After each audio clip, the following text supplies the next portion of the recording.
নমস্কার বন্ধুরা, YouTube channel ওমার সংসারের আরও একটি নতুন পর্বে আপনাদের সবাইকে স্বাগত জানাই।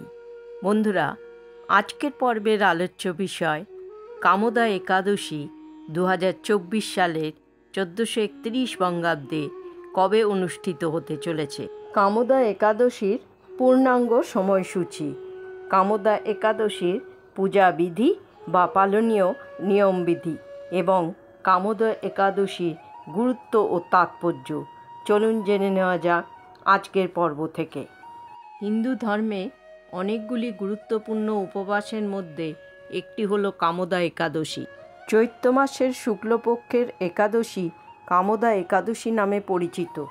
এই একাদশী আবার ফলদা একাদশী নামেও পরিচিত। ফলদা একটি সংস্কৃত শব্দ যার অর্থ ফল অর্জন, যেখানে কামোদাও একটি সংস্কৃত শব্দ যার অর্থ ইচ্ছা পূরণকারী। এটি একটি ধর্মীয় বিশ্বাস যে কামোদা একাদশীর উপবাস পালন করলে সমস্ত ধরনের ইচ্ছা পূরণ হয়। এই উপবাস ভগবান বিষ্ণুর উদ্দেশ্যে উৎসর্গ করা হয়। পদ্মপুরাণ অনুসারে কামোদা একাদশীর উপবাস মানুষকে হত্যা এবং অজান্তে করা সমস্ত পাপ থেকে মুক্তি দেয়। বিশ্বাস অনুসারে যে ভক্তরা ভক্তি সহকারে কামোদা একাদশীর উপবাস করেন তাদের সমস্ত মনোবাঞ্ছা পূরণ হয় এবং তাদের সমস্ত পাপও বিনষ্ট হয়। বেদ ও পুরাণ অনুযায়ী 1000 বছর ধরে তপস্যা, স্বর্ণ ও মুক্তদান, কন্যাদান এই ধরনের কাজের পর যে পুণ্য লাভ হয় তার থেকেও বেশি ফলদায়ক কামোদা একাদশীর উপবাস। তাই কামোদা একাদশীকে ফলদা একাদশীও বলা হয়। কামোদা একাদশীর পুজো পদ্ধতি। কামোদা একাদশী উপবাসের একদিন আগে দশমীর তিথি থেকে নিয়ম মেনে চলতে হয়। একাদশীর একদিন আগে ব্রহ্মচর্য পালন করা উচিত।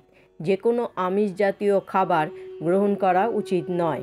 কামোদা একাদশীর দিন সকাল সকাল ঘুম থেকে উঠে নিত্যক্রিয়াদি ও স্নান সেরে পরিষ্কার কাপড় পরুন। তারপর আপনার ঘরের মন্দির পরিষ্কার করুন। গঙ্গা জল ছিটিয়ে ঘর বাড়ি শুদ্ধ করে নিন।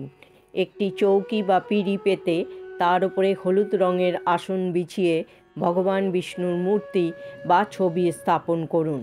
পঞ্চামৃত অর্থাৎ দুধ, দই, ঘি, মধু ও চিনির মিশ্রণ দিয়ে ভগবানের অভিষেক করুন।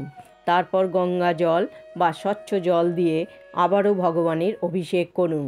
ওম নমো ভগবতে বাসুদেবায় নমঃ মন্ত্রটি উচ্চারণ করতে করতে ভগবান বিষ্ণুর অভিষেক করুন।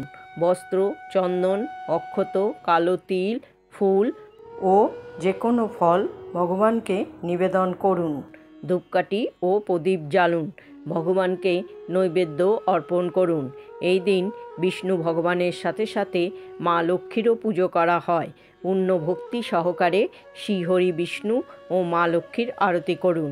তুলসী পাতা সহযোগে ভগবানকে ভোগ অর্পণ করুন। এরপর কামোদা একাদশীর ব্রতকথা পড়ুন বা শুনুন। বিষ্ণু সহস্র নাম পাঠ করুন। সন্ধেবেলায় ভগবানের আরতি করুন এবং রাত্রিবেলায় ভজন কীর্তন করুন। দ্বিতীয় দিন অর্থাৎ দ্বাদশীর সকালে পুজো করে কোনো ব্রাহ্মণ বা কোনো গরিবকে অন্ন দান করে উপবাস ভঙ্গ করুন। এবার জেনে নেওয়া যাক কামোদা একাদশীর পূর্ণাঙ্গ সময়সূচি। 2024 সালের 1431 বঙ্গাব্দের কামোদা একাদশীর ব্রত পালন করা হবে 19 এপ্রিল 2024, বাংলায় 6 বৈশাখ 1431 শুক্রবার। একাদশী তিথি শুরু হবে 18 এপ্রিল 2024, বাংলার 5 বৈশাখ 1431 বৃহস্পতিবার বিকেল 5টা 31 আর একাদশী তিথি সমাপ্ত হবে 19 এপ্রিল 2024, বাংলায় 6 বৈশাখ 1431 শুক্রবার রাত 8টা 4 কামোদা একাদশীর ব্রত পালন হবে 20 এপ্রিল 2024, বাংলায় 7 বৈশাখ 1431 শনিবার সকাল 5টা 30 পর থেকে সকাল 9টা 30 মধ্যে। কামোদা একাদশীর উপবাসের দুটি বড় উপকারিতা রয়েছে। কামোদা একাদশীর প্রথম উপকার হল অশুভ আত্মা ইত্যাদির থেকে মুক্তি পাওয়া যায়, আর দ্বিতীয় লাভ হল এই একাদশী সমস্ত কাজ সম্পন্ন করে ও মনের ইচ্ছা পূরণ করে। শ্রীকৃষ্ণের আশীর্বাদ পেতে কামদা একাদশীর উপবাস অত্যন্ত ফলদায়ক। এই উপবাস পাপ নাশের জন্য শ্রেষ্ঠ। তাই শান্তিময় ও সুখী জীবন পেতে কামদা একাদশীর উপবাস ও আচার অনুষ্ঠান অবশ্যই পালন করা উচিত। বন্ধুরা, আজকের পর্বটি এখানেই শেষ করছি। আশা করি পর্বটির থেকে আপনারা উপকৃত হয়েছেন।